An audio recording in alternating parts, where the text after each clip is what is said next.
Hola, muy buenas tardes. Les doy la más cordial bienvenida a esta asamblea de la Sociedad Numismática de México. Soy Pablo Casas Rábago, presidente de la SONUMEX.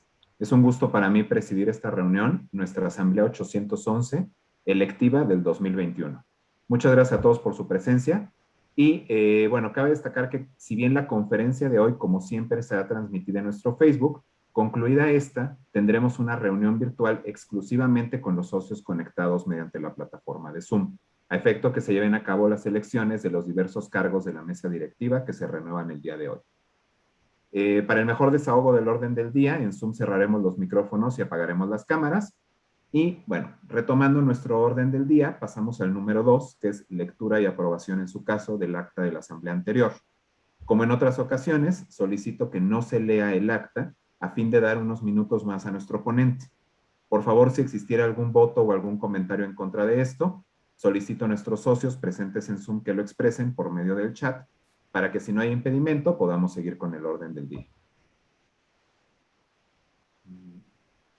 Muy bien. Veo que no hay ningún comentario en contra. Por lo tanto, como no hay impedimento, se les recuerda a nuestros socios que pueden consultar el acta con la secretaria de la mesa directiva. Muchísimas gracias. Pasaríamos al punto número 3, con la conferencia Inventando la Nación, Moneda e Identidad tras la consumación de la independencia, a cargo de Juan Manuel Gómez Calatrava. Voy a leer brevemente la semblanza de Juan Manuel, que ya es un viejo conocido de muchos nosotros. Juan Manuel Gómez Calatrava es historiador por la Universidad de Valencia, de donde es originario, Valencia, España. Su primer contacto con el mundo de la moneda fue a los 9 años, cuando se inició como coleccionista. Pero es al iniciar sus estudios cuando decidió dedicarse con seriedad al estudio de la moneda, pues durante este tiempo cursó algunas materias relacionadas con la numismática de la antigüedad. Desde su llegada a México, para continuar con sus estudios de historia, donde realizó un año de estancia en la Universidad Autónoma del Estado de Morelos, centró su atención en la Guerra de Independencia, uno de los periodos más ricos e interesantes en la historia numismática mexicana, junto con el de la Revolución. En la actualidad, está desarrollando diferentes trabajos en relación con la monedación durante este periodo. Dichas líneas de investigación giran en torno a la acuñación de moneda y fabricación de maquinaria para su producción en la Casa de Moneda de México durante la época virreinal. La emisión de moneda insurgente, en particular la emitida por el general Morelos, y la fabricación, circulación y falsificación de moneda durante el periodo de la guerra. Ha participado como asesor numismático en las jornadas de información numismática organizadas por el Museo Numismático Nacional desde el inicio de estas en mayo de 2015 hasta su cancelación en mayo de 2019. En ellas tuvo la oportunidad de impartir diferentes ponencias acerca de algunas de sus investigaciones. También impartió un taller para niños sobre el dinero y las formas a lo largo de la historia, otro de los temas numismáticos que le apasiona. Además, es miembro activo de la Sociedad Numismática de México desde el 2013, en la que también ha tenido la oportunidad de participar en el montaje de alguna exposición y de impartir varias conferencias. Pues, Juan Manuel, bienvenido, nos da mucho gusto tenerte. También quiero balconearte un poco y decir, Juan Manuel está conectado desde España y pues Juan Manuel ahorita son casi las 2, sino que ya son las 2 de la mañana por allá en España, entonces pues doble agradecimiento, uno, que estés con nosotros y dos, que estés a estas horas de la madrugada dispuesto a darnos una plática en la Sonumex. Bienvenido, Juanma. Muchas gracias. Pues gracias también a vosotros por invitarme. Entonces, muy buenas noches desde Valencia. Buenas noches desde la ciudad de Valencia. Voy a quitar mi cámara para que se pueda ver bien la diapositiva y empezamos para que no se haga muy largo y puedan continuar con el proceso de la selección. Perfecto, Juanma. Dame un segundo. Voy a proyectar. Listo.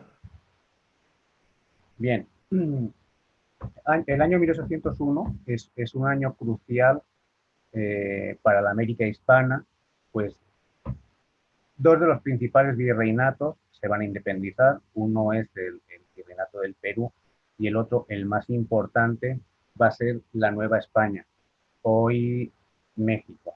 Si bien es cierto que la presencia española perdurará en América hasta la independencia o la cesión más bien a Estados Unidos de Cuba y Puerto Rico, el 21 es un momento, digamos, ideal, ¿no? y apasionante para este periodo de la guerra de independencia. Dicho esto, vamos a ver qué es lo que empieza a suceder en México en estos momentos. Dale a la siguiente, por favor. Siguiente.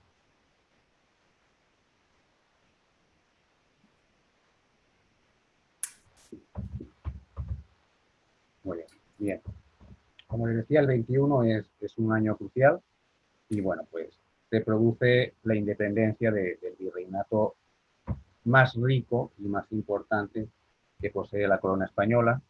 Aquí vemos una obra muy reconocida, ¿no? Y más ahora que ha salido el nuevo billete de 20 pesos, es la entrada, la solemne y pacífica entrada del ejército en las tres garantías a la Ciudad de México el día 27 de septiembre del memorable año de 1821. Bien, con este momento se inicia ya pues la consumación de la independencia. Siguiente, por favor. Bien, a partir de este momento se va a producir, bien, la historiografía del momento y en algunos momentos posteriores va a otorgarle el título a Iturbide del héroe de Iguala. Pues a partir de este momento se va a empezar cierta deificación hacia su persona. El siguiente acto que tiene que ser para consolidar la independencia del nuevo país es la firma del acta de independencia. Bien, aquí ven una imagen del acta de independencia. Esta se resguarda en el archivo, en una bóveda del Archivo General de la Nación. Y como ven, pues refleja el principal propósito, ¿no?, que tiene la nación mexicana, que por 300 años ni ha tenido voluntad propia ni libre uso de la voz, sale hoy de la opresión en la que ha vivido. Está dejando bien claro el motivo. Y luego, en el segundo párrafo, podemos leer que dice: los heroicos esfuerzos de sus hijos han sido coronados y está consumada la empresa eternamente memorable, que un genio superior y toda admiración y elogio, amor y gloria de su patria, principó en Iguala, prosiguió y llevó a cabo arrollando obstáculos insuperables. Lo cual quiere decir que ahora ya sí tenemos totalmente deificado a Iturbide. Siguiente, por favor.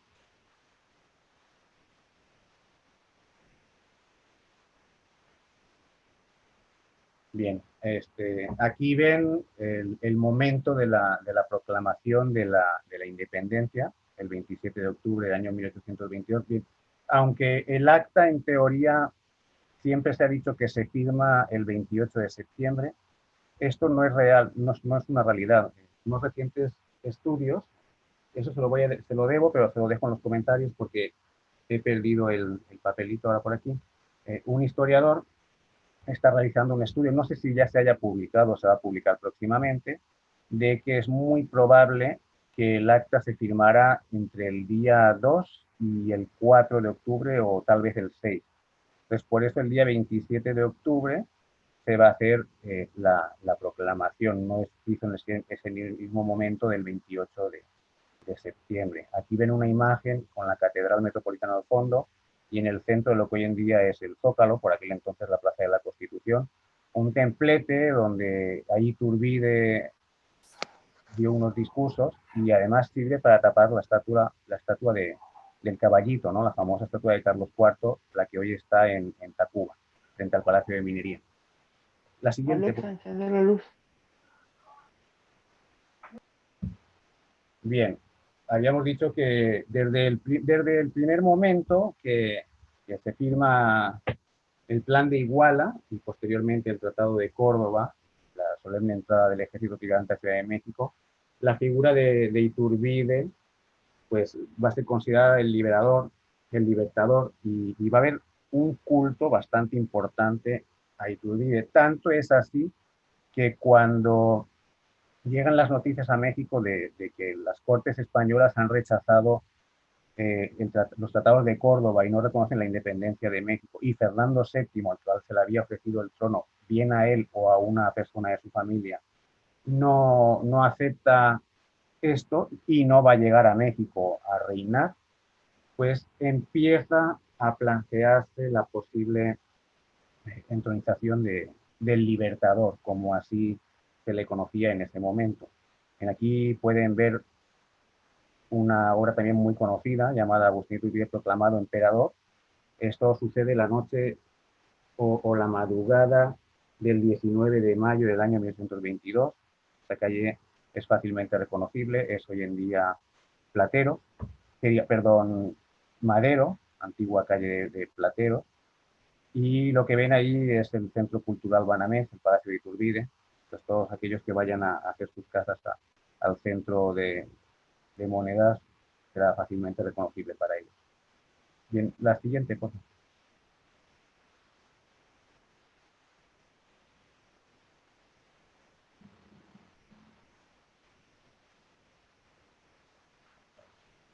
Después de que la multitud del pueblo, porque realmente es una aclamación popular, se reuniera en la calle que hoy en día es Madero y aclamara a Iturbide emperador. El 21 de mayo del año 1822 es oficialmente nombrado emperador por el Congreso, al que además le siguió el tradicional besamanos que se hace en España. Esto se hizo también recientemente con la proclamación como rey de Felipe VI. Y el 23 de mayo se le concedió el título oficial de Agustín por la Divina Providencia y por el Congreso de la Nación, primer emperador constitucional de México. Realizado todo esto, el siguiente paso pues era la coronación. Así pues, Iturbide pidió al Congreso esta coronación. Y bien, el 21 de julio se celebró la solemne coronación en la Catedral Metropolitana. Eso están viendo es la Catedral de México. Bien, a partir de aquí, eh, la, la, a partir de este momento, Iturbide y toda su familia van a adoptar una forma de vida imperial que incluye una casa imperial y el culto a toda su familia, algo muy típico de la realeza. Como Iturbide es admirador de Napoleón, lo que va a solicitar es que su coronación o proclamación sea bastante parecida a la de la persona que él admira, ¿no? O con la que se quiere comparar. Bien, sí, ahí vemos la escena, no se ve muy bien, pero si le damos siguiente, por favor, aparece un detalle que nos muestra más próximo cómo es coronado Iturbide. De hecho, se hizo todo un protocolo, el cual no voy a platicar por falta de tiempo, pero hay un folleto, no muy grande, pero sí con una gran cantidad de puntos en los que se seguían se marcaban las pautas a seguir para que se realizara esta solemne coronación por las calles por las que tenía que pasar todo el cortejo, cómo debía de ir el emperador y los atributos que tenían que portar ciertos generales del emperador, también con la emperatriz, cómo tenían que estar en la catedral, los dos tronos que se habían dispuesto, uno más grande incluso para sentar al emperador después de coronarse, y así como, por ejemplo, Napoleón fue el mismo el que se coronó, en el caso de Iturbide, la ceremonia es a mitad camino entre algo religioso y algo laico, pues él en un primer momento dice que debe ser el Congreso, ¿no? Y ahí vemos al presidente, el que lo está coronando. La siguiente, por favor. Bien, les he puesto aquí lo que les platicaba de la semejanza napoleónica. Si ven más o menos el escenario es muy parecido. Y si le damos a la siguiente, pues aquí vamos a ver la semejanza napoleónica que tiene Agustín de Iturbide, a partir de este momento está Agustín I y Napoleón Bonaparte. Si vemos las vestimentas son muy similares, ¿no? Excepto de que él no lleva la corona, no ciñe la corona en sus sienes, pero es muy similar la vestidura, el color. Eso sí, eh, el, En la vestimenta se pueden apreciar ciertos rasgos pues, mexicanos, ¿no? La independencia supone también el nacimiento de un nuevo Estado-nación y pues hay que empezar desde un principio, hay que inventar todo, hay que inventar tanto los protocolos que se hicieron para la coronación de Iturbide y todo lo que se dio, como la nueva simbología del Estado-nación que se acaba de nacer. Es un momento fundacional, por lo tanto, al ser un momento fundacional, no hay nada existente y todo tiene que ir poco a poco inventándose. Muchos de nosotros pensamos que las tradiciones son desde tiempos inmemoriales para pensar que son muy antiguas, pero no, muchas de ellas han surgido hace alrededor de 100 años o de menos. Pues esto es lo que va a suceder tras la proclamación de las independencias de todos los nuevos estados que surgen tras la desintegración de la monarquía hispánica. Cada uno lo va a hacer a su manera y cada uno va a elegir unos rasgos propios. Los estados republicanos se van a basar más en torno a lo que es la República Francesa, tras la Revolución Francesa, y en este caso México, que va a ser una monarquía constitucional, normalmente se asocia este periodo a que Agustín de Iturbide es un reaccionario, pero en realidad no lo es tanto, es liberal, es más liberal de lo que se piensa. Lo que se pretende es establecer un régimen que sea liberal moderado, es decir, en lo económico hay liberalismo y en lo político es un Estado conservador y militarizado, ¿no? El ejército va a tener una fuerte importancia, pues a él se le atribuye, ¿no? Al ejército trigarante, pues que el proceso de independencia pues se haya llevado a cabo de una forma, digamos que sin demasiada violencia, sin derramamiento de sangre, aunque si bien es cierto, sí hay algunas escaramuzas con aquellas tropas que siguen defendiendo su lealtad al rey. Bien, si le damos la siguiente, porfa.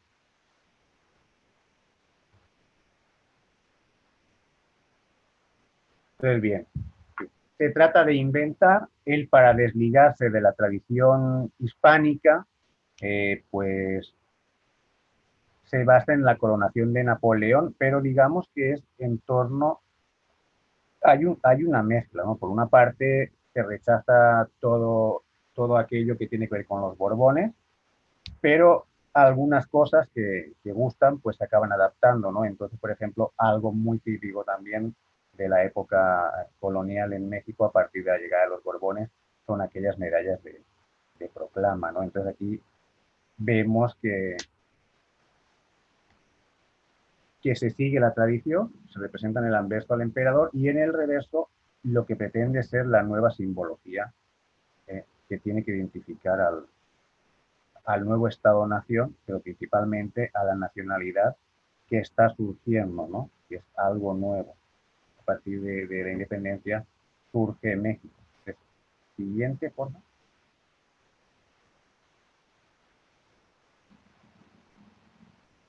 Bien, esto también se debe reflejar, por supuesto, en las monedas.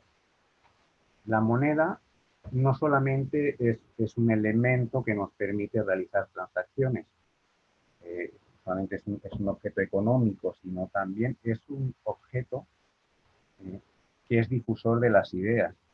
Por lo tanto, a partir de este cambio que hay, la moneda va a ser utilizada tanto para difundir la organización del nuevo Estado, que es una monarquía, como les estaba diciendo, una monarquía constitucional. Luego veremos cómo deja de funcionar esta monarquía constitucional, pero es una monarquía constitucional en un primer momento, de un liberalismo moderado, y la nueva simbología que se va a adoptar, que la iremos ahora desgranando a partir del decreto de emisión de moneda. Como ven ahí abajo, les he puesto decreto para fijar de una manera exacta e inequívoca el tipo de la nueva moneda que debe batirse en todo el imperio. El decreto es del 11 de junio de 1822 y se va a publicar el día 25 del mismo mes. Entonces, le das a la siguiente, por favor.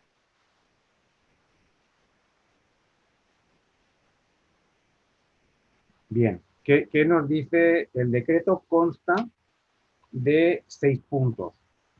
Aquí voy a hacer alusión solo a uno o a dos y conforme vayan pasando las siguientes diapositivas voy a ir haciendo alusión a los demás. Bien, el primer punto dice que se abrirán inmediatamente en la casa de moneda de esta capital el número necesario de troqueles y matrices para prever a su fábrica y por esta vez a las demás que hoy existen en el imperio, sin más distinción que la inicial de cada provincia. Bien, la intención era que la Casa de Moneda de México fuese la casa matriz y ella fuese distribuyendo los troqueles. Es bien sabido, ¿no?, que solo produce moneda a nombre de Agustín de Iturbide, pues la Casa de Moneda de México, aunque en algún momento puede quedar alguna confusión porque, por ejemplo, José Manuel Sobrino llega a decir que él piensa que se mandaban troqueles y que las diferentes casas pudieron producir moneda Agustín de Iturbide, pero realmente estaban produciendo moneda a nombre de Fernando VII y esto será así hasta que lleguen los troqueles o las matrices republicanas.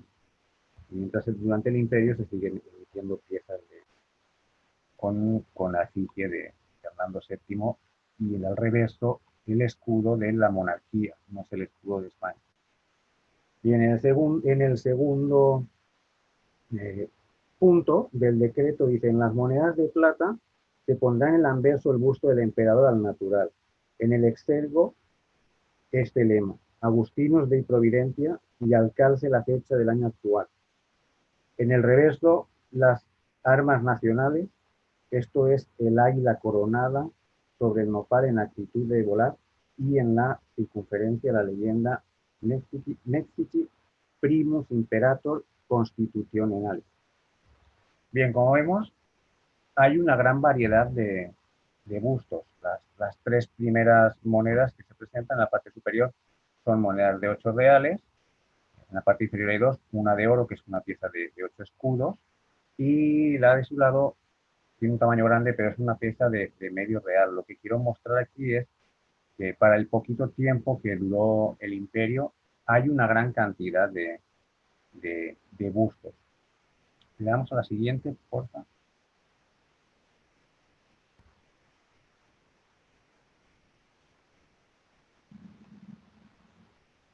Bien, ¿qué podemos ver en las nuevas monedas? Que se produce una ruptura, como les decía, el nuevo Estado, el nuevo monarca busca crear la separación, ¿no?, con la tradición borbónica, aunque en algún momento recurre a ella, pues yo creo que más que nada por tradición, ¿no?, porque es ya lo que se conoce.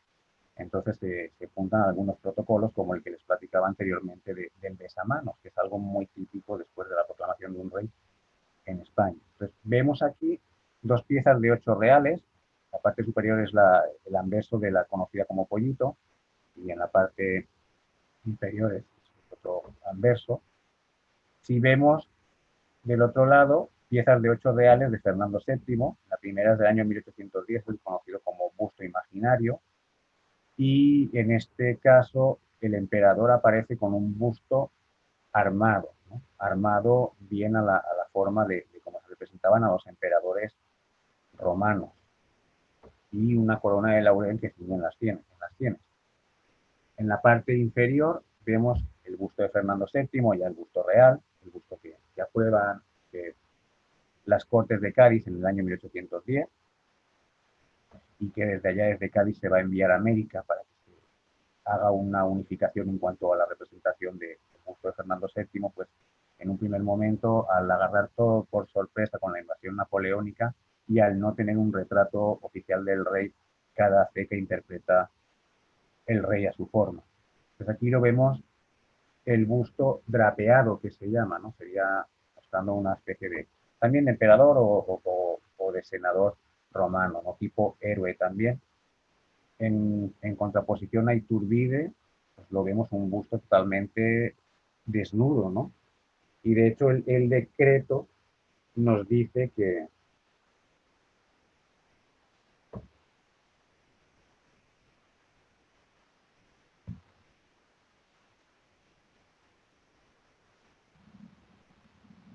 Juanma, creo bueno, que sí, ¿se me escucha? te perdimos unos segundos. ¿Se me escucha? Sí, Decía decía que en el anverso, el propio decreto, en el apartado número 2 dice que el busto del emperador lucirá al natural, es decir, sin una corona de laurel, como aparece en el caso de Fernando VII.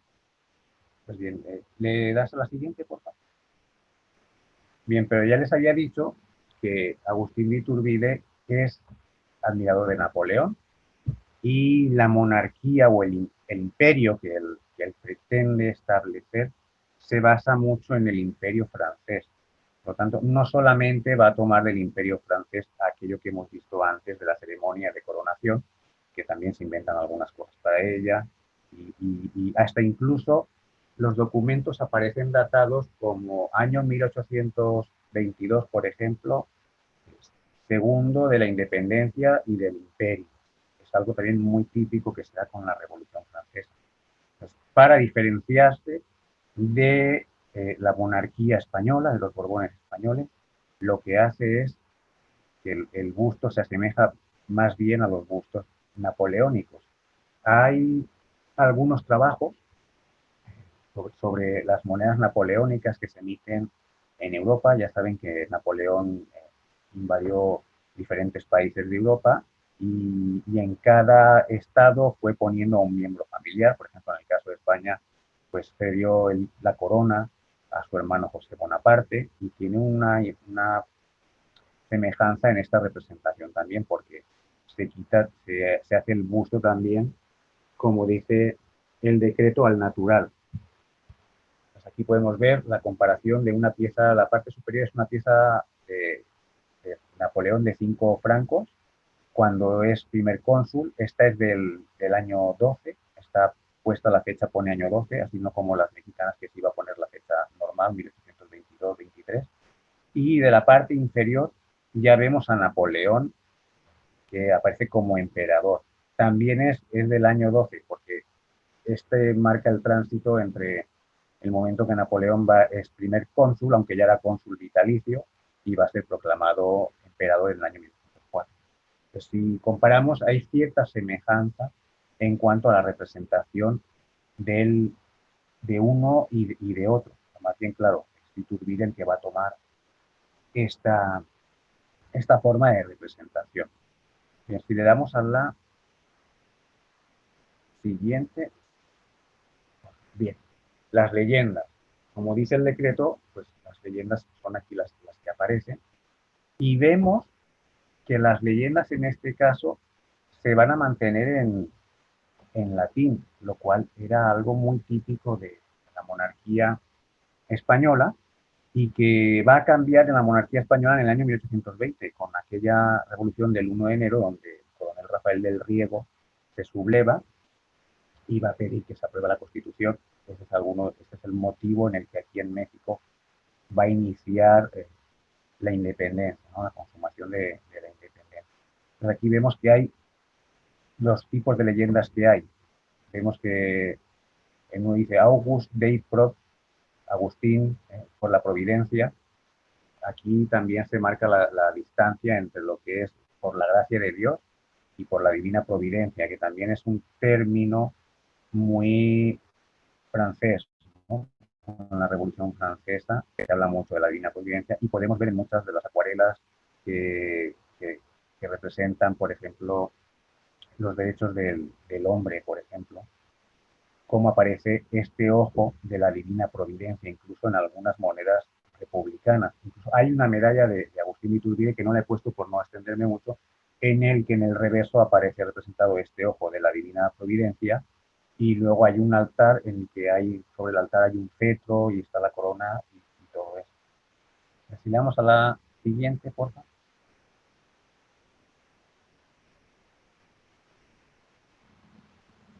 Bien, les platicaba de la moneda de España.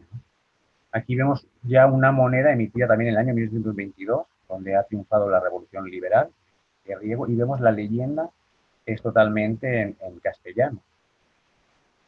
Y dice Fernando VII por la gracia de Dios y la Constitución. Sabemos que la leyenda es bastante similar, porque en la española dice por la gracia de Dios y la Constitución, y en la mexicana dice por la divina providencia y la Constitución, lo que nos sigue reflejando que el imperio mexicano Es un régimen constitucional, como había dicho antes, liberal moderado.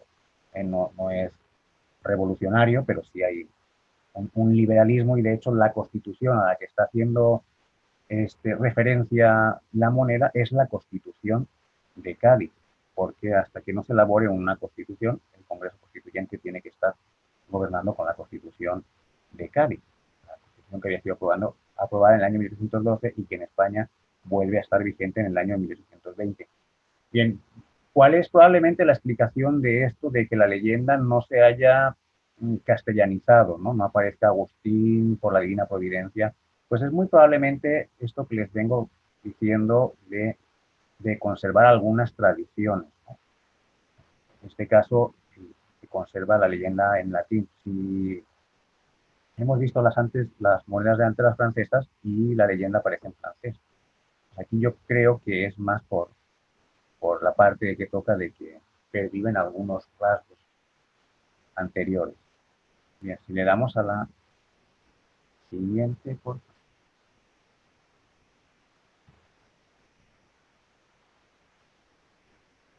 No, creo que le has dado para atrás.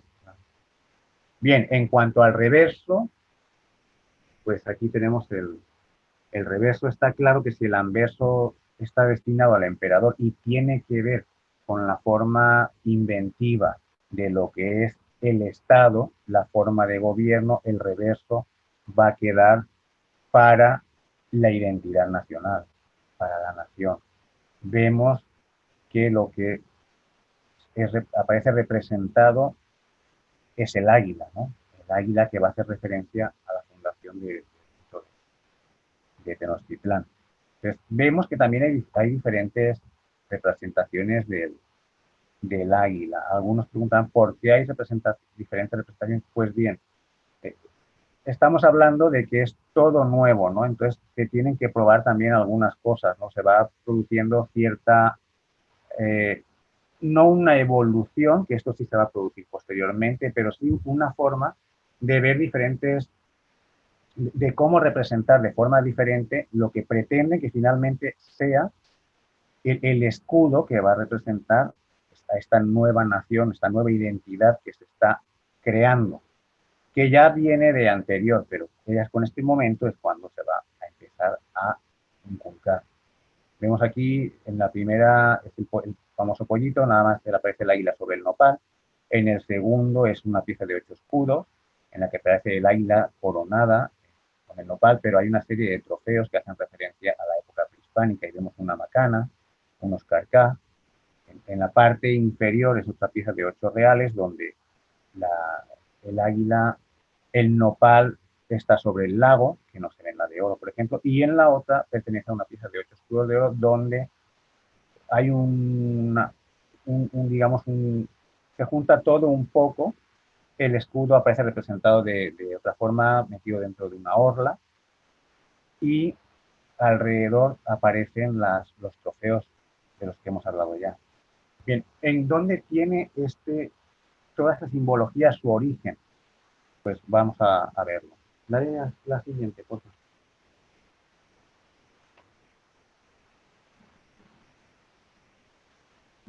Te escuchamos. ¿Se me escucha bien? Sí, te escuchamos. Adelante. Bien, lo que estamos viendo aquí es la parte posterior del Teocalli, de la Guerra Sagrada.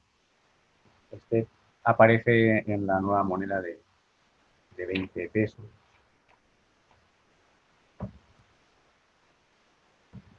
Y bien, pues aquí vemos lo que habla de el mito de la fundación de Tenochtitlán.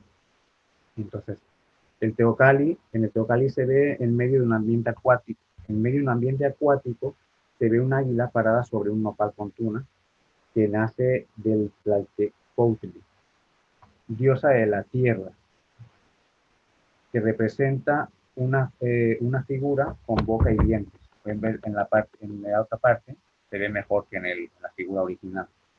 Entonces, aquí se va a basar en el origen de este símbolo. Si le damos a la siguiente.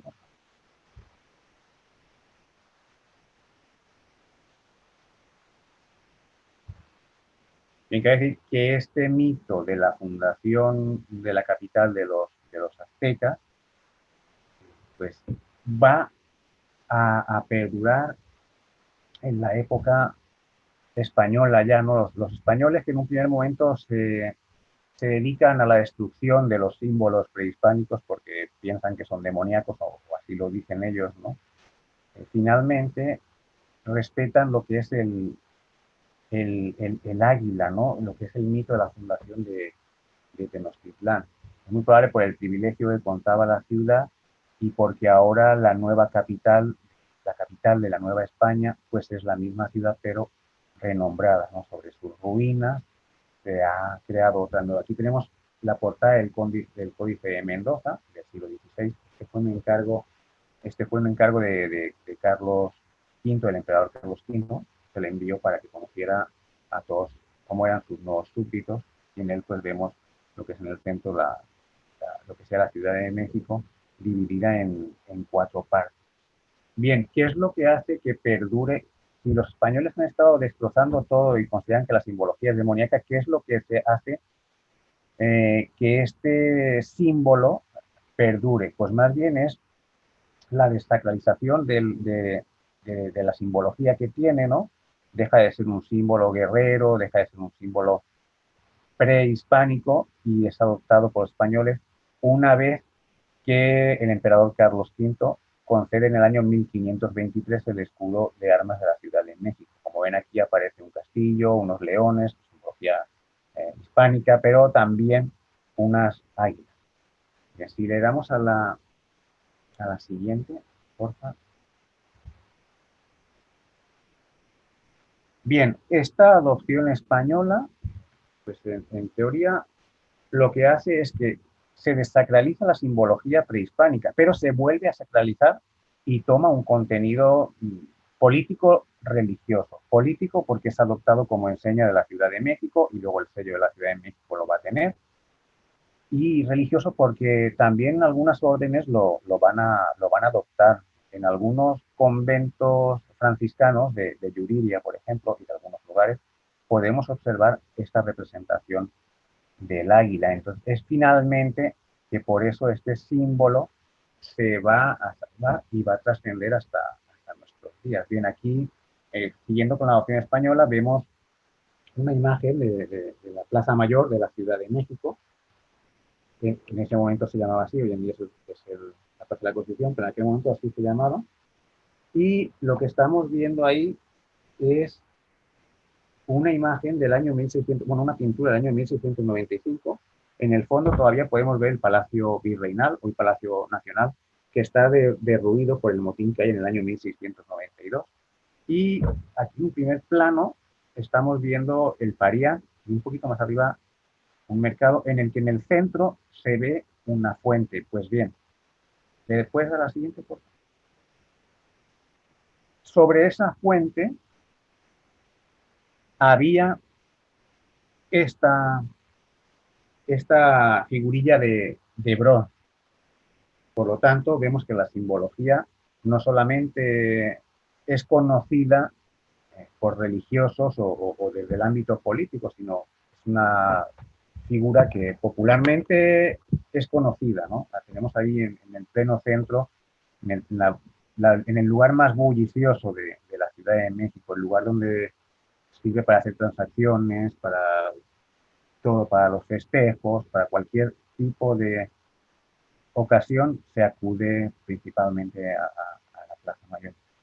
Bien, esa estatuilla estaba sobre la fuente, pero en la procesión de la conquista, se conmemoraba la conquista de la ciudad de Tenochtitlán, que en la celebración de la conquista, de la conmemoración de la conquista, el 13 de agosto, durante el periodo del virrey Palafox.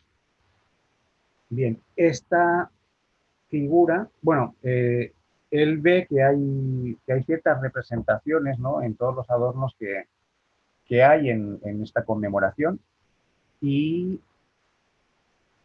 le da miedo, ¿no?, que esto se tome como, como un símbolo de identidad y manda a desmontar esta estatuilla. Hoy en día, podemos dar gracias que se conservó y hoy en día está expuesta en el Museo Nacional de Historia en el Castillo de Chapultepec. Allí, si la quieren ver, allá pueden ir a ver. Si le damos a la siguiente.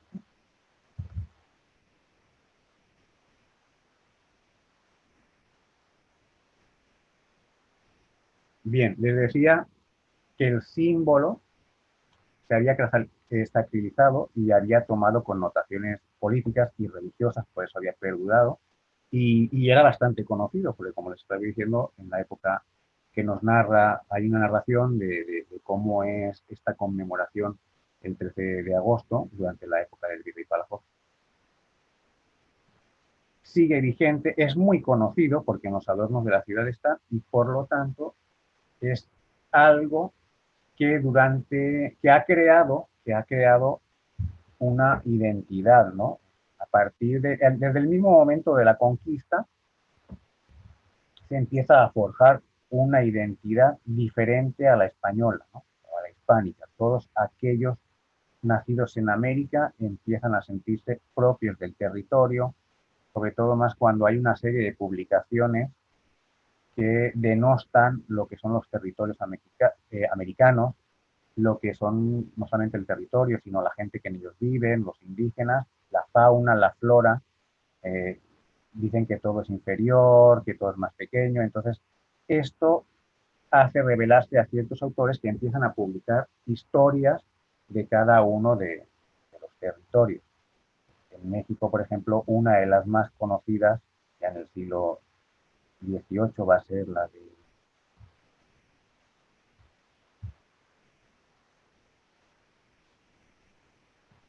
Juanma, te estamos perdiendo otra vez. Bueno, ¿me Ya, escuchan? sí, listo. Decía que va a ser la de Clavijero, que es un jesuita. eh, ya saben que los jesuitas son expulsados en el año 1767, y uno de los motivos por los que son expulsados los jesuitas es que están creando, bueno, aparte de que ellos solo responden ante el Papa, ¿no?, y están amasando una importante riqueza, es que muchos de las personas nacidas en el continente americano, de los criollos, que esta connotación de criollo es bastante moderna, porque en aquel momento criollo significa todos aquellos nacidos en América, no es la concepción que tenemos del porfiriato de los hijos de los españoles, sino en aquel momento incluso hasta Morelos se considera criollo.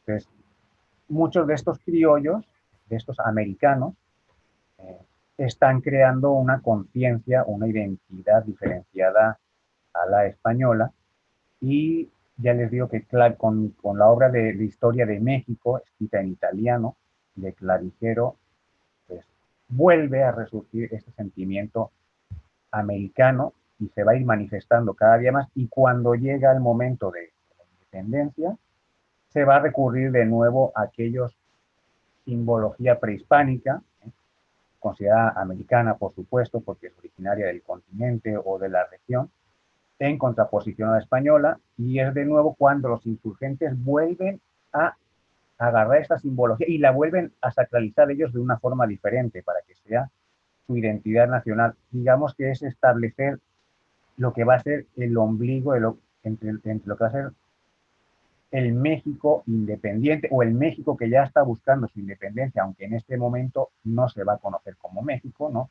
La primera vez que aparece la palabra México es a partir del año 1815, aunque ya en lo que hoy en día es Texas se publica un periódico que se llama El Mexicano. No he puesto esa diapositiva por no ocupar mucho más tiempo, pero que sepan que desde el año 1815 ya se utiliza el término Estados Unidos mexicanos, adoptado por Morelos, con la intención de establecer contacto con los Estados Unidos mexicanos. Por eso, pues, por lo menos, recomendación de Álvarez de Toledo, pues se pide que se adopte esta terminología. Bien, aquí vemos en un lado, vemos la bandera del Regimiento de Infantería de San Fernando, utilizada por las tropas de José María Morelos. se refiere a San Fernando no a la figura de Fernando VII, sino viene por un santo castellano, ¿no? Por un santo español que es Fernando III. Y del otro lado vemos un águila parada sobre un puente, ¿no? Con una serie de trofeos, el sello de la Suprema Junta, y bajo vemos una moneda, esta moneda es de medio real, del Supremo Congreso Nacional Gubernativo, en el año 1913, la Suprema Junta, y vemos como esta simbología ahora se retoma, pero para crear la nueva identidad nacional, la identidad independentista, que va a ser la base para que en el siglo XIX se vaya creando y consolidando la identidad nacional mexicana. Por supuesto, va a tener mucho que ver en este aspecto lo que es la historia. La historia sirve para crear identidad y la historia, los principios, los primeros historiadores van a tener mucho que ver en la creación de esta identidad. Bien, si le damos a la siguiente.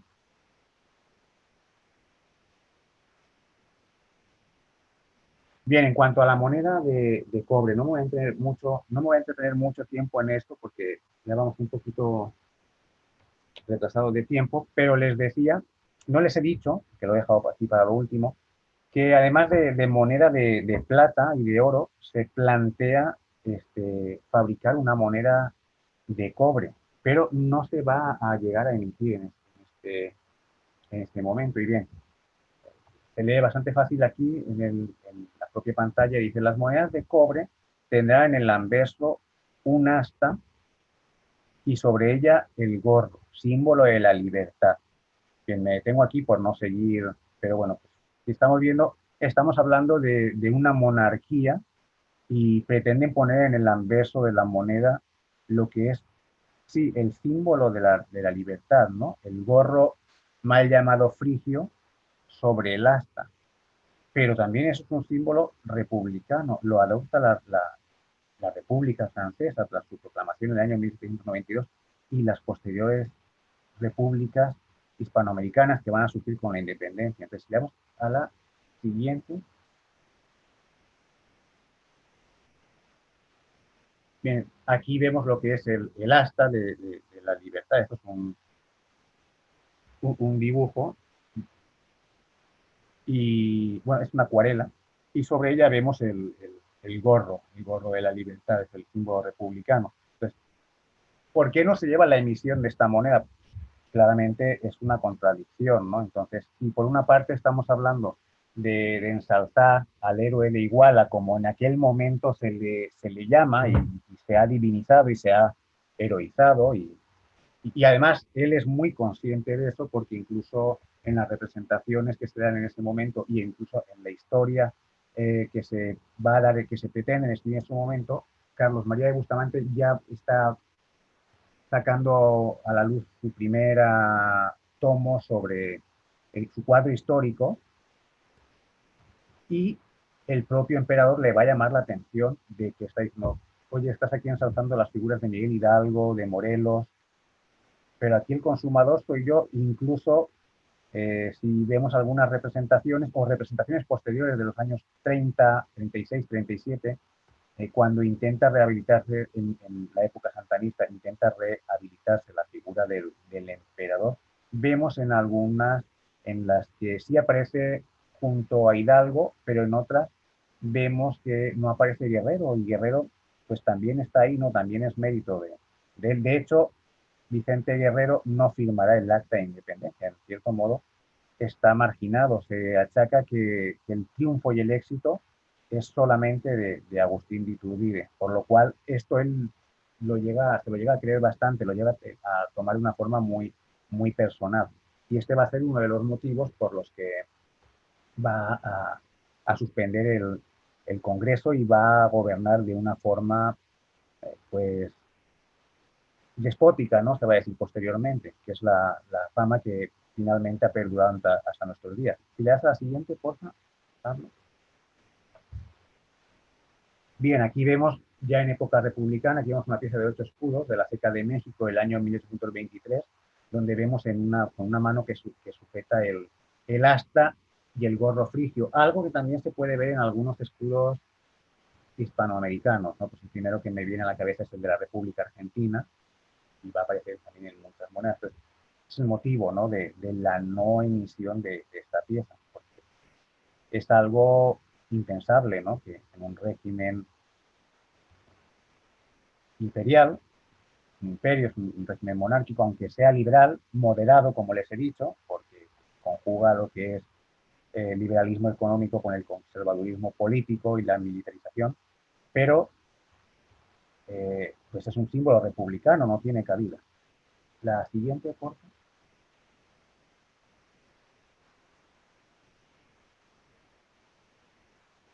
Bien, posteriormente, ya en el año 1923, va a haber otro intento de acuñar moneda de cobre, ¿no? Y nos dice el decreto que es pues para el giro mecánico y mercantil, ¿no? Hace falta moneda menuda. Y bueno, aquí tenemos el decreto, son tres puntos, ¿no?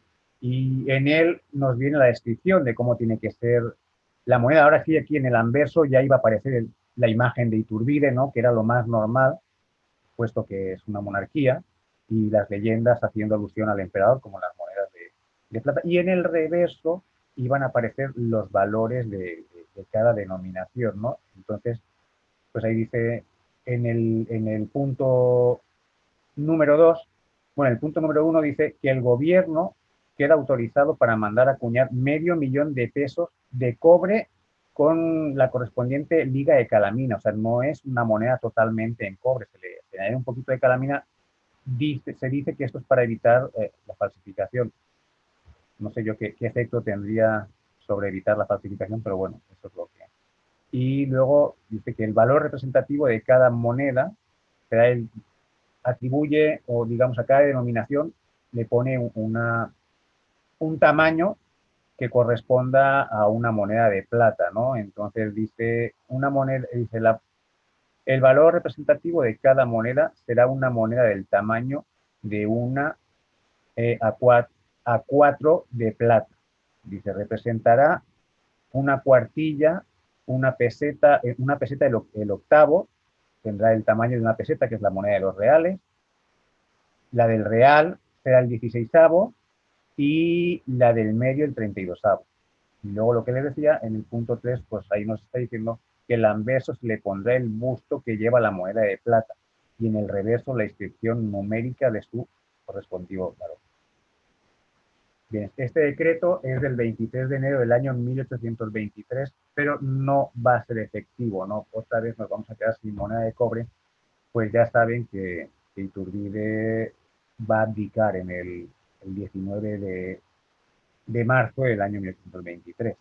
Vamos a la siguiente. Y ya. Bien, el fin del imperio. El 1 de febrero, viendo las derivas autoritarias que había tomado el emperador, pues lo que sucede es que se va a hacer un pronunciamiento militar. Saben que Iturbide, ante algunos conflictos que tiene con los diputados del Congreso, porque son más liberales, ¿no? Algunos son republicanos, entonces no, pues no se lleva muy bien con el régimen y además la constitución que tienen supuestamente es un Congreso constituyente, pero que ya está marcado por la actuación de una constitución, es algo un poco difícil, ¿no? Y el problema que va a tener también es que va a chocar mucho el poder ejecutivo, que es el que ostenta Iturbide como emperador, con el poder legislativo, que son, este es el que va a ser elegible.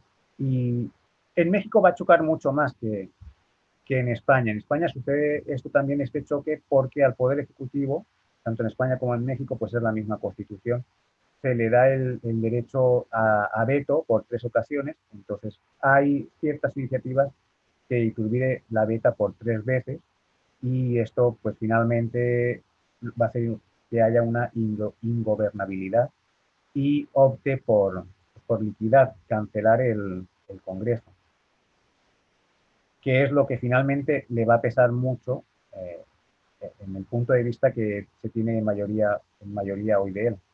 que es como una persona autoritaria, ¿no? Como un déspota.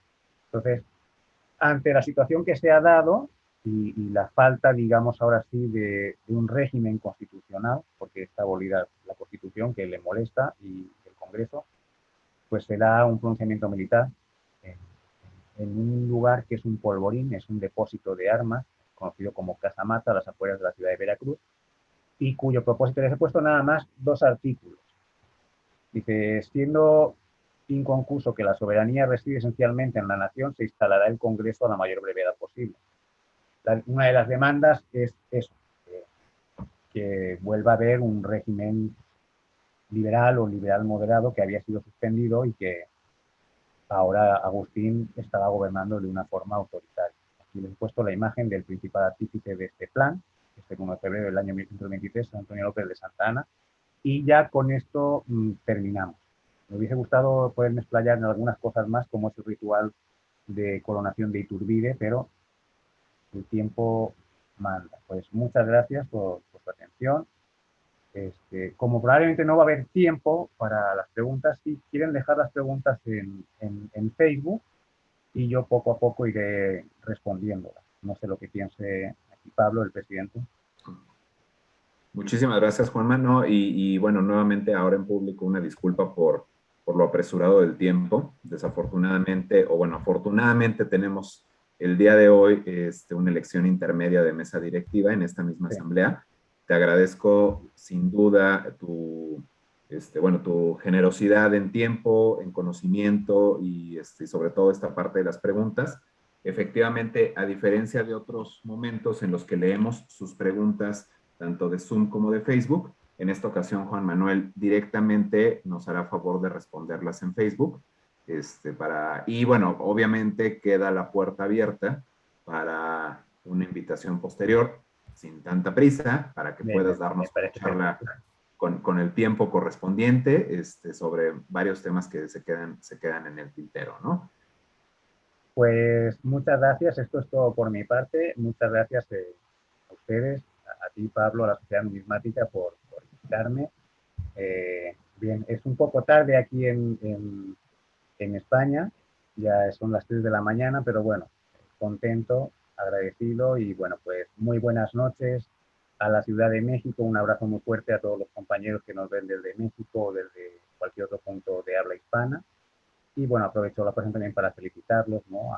Tanto a los compañeros mexicanos, yo ya soy también un poquito parte de allá por todos los años que he vivido, y a los compañeros peruanos que han celebrado, y a los centroamericanos que han celebrado durante este año pues, su bicentenario de la consumación de la independencia.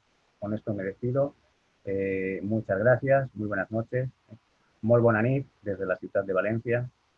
Y bueno, pues si nos vemos me permites, próximamente. Juanma, vamos a proyectar tu diploma, nada más para formalizar con este punto. La Sociedad Numismática de México otorga el presente reconocimiento a Juan Manuel Gómez Calatrava. Ahora hay una I, se nos bueno, ahorita le hacemos el ajuste, por su destacada participación en la Asamblea número 811, celebrada el 11 de octubre de 2021, con la ponencia Inventando la Nación, Moneda e Identidad tras la consumación de la independencia. Muchísimas gracias, Juanma. Te lo mando por correo electrónico con este detallito corregido. Muchas Y gracias a ustedes. seguimos en contacto. Y descansa porque pues ya son las 3 de la mañana. Gracias, buenas noches, bona nit. Gracias. Rápidamente, para todas las personas que nos están siguiendo en Facebook, tendríamos 3 anuncios muy breves.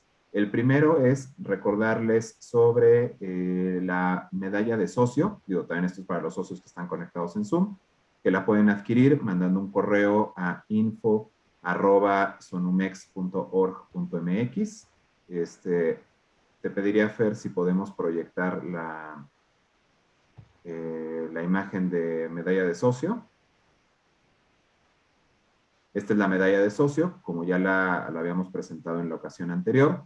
Tiene el escudo de la sociedad y en la parte de atrás se puede personalizar con el nombre y con su número de socio. Lo que estamos buscando es hacer un pequeño grupo de medallas para mandarlas grabar al mismo tiempo, porque si no, como ustedes pueden imaginar, es complicado. Entonces, estamos a punto de concluir ya el primer grupo que vamos a mandar a grabar. si quieren tener su medalla en breve, pues les pedimos que nos escriban, hagan el pago correspondiente y con todo gusto vamos preparando su medalla personalizada. El segundo anuncio que quiero aprovechar para hacer ahorita que estamos transmitiendo en Facebook es sobre nuestro nuevo número del boletín numismático. Bueno, perdón, bueno, gracias Fer, me adelanté. Sobre el nuevo número del boletín numismático, el número 272. En breve lo estarán recibiendo en sus hogares los socios que tengan esta modalidad para recibirlo, pero ya está disponible en nuestra página web, número 272 del boletín numismático. También quienes quieran adquirirlo y que no sean socios, igual nos pueden mandar un correo a info@sonumex.org.mx para adquirir este y números atrasados del boletín para que completen su colección. En línea con los avisos del boletín, tengo el gusto de avisarles a nuestros socios activos y que esto sirva también para buscar una mayor membresía, que estamos en un proceso de digitalización de números anteriores. Ya tenemos en la página web, en el sitio exclusivo para socios, los primeros boletines que son del número 1 al 12, correspondientes a los años 1952 a 1956. Ya los pueden consultar en nuestra página web y estaremos subiendo nuevos números. Es un trabajo pesado, como se pueden imaginar. Entonces sí, les agradecemos su comprensión porque tardaremos un poquito en ir subiendo nuevos números, pero bueno, lo importante es que aquí ya tenemos 4 años de números disponibles. Agradezco en esta parte, por supuesto, al doctor Manuel Galán Medina, que hizo la labor de digitalización de estos números, y a Fernando por la conversión para el formato correspondiente, a Fernando Campos, para la página web.